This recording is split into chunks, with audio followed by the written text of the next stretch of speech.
எங்க பூர்வ சக்கரவர்த்தி ஐயா வராங்க அப்படின்னா அந்த வாசனை முன்னாடி வரும். அதுக்கப்புறம் ஐயா வருவார்.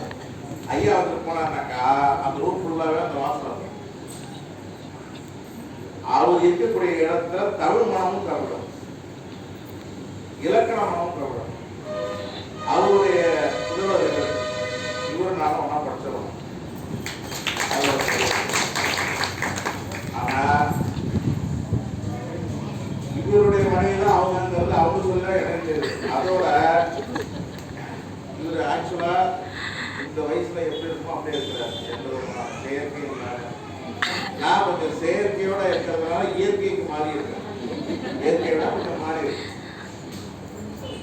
அந்த வகையில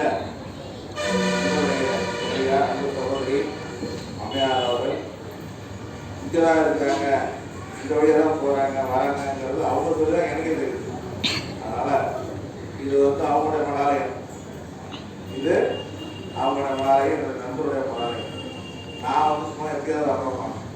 அதனால அவங்களுடைய மலாலயத்தில் அவங்களுடைய சாமியை பற்றி அவங்க பேசுறதுக்கு நான் வந்து அவசியம் இல்லை. எப்பொழுதும் வரலாம். அவங்க மலாலயத்தில் எவ்வளோ நாள் வேணாலும் பேசலாம், எவ்வளோ நேரத்தில்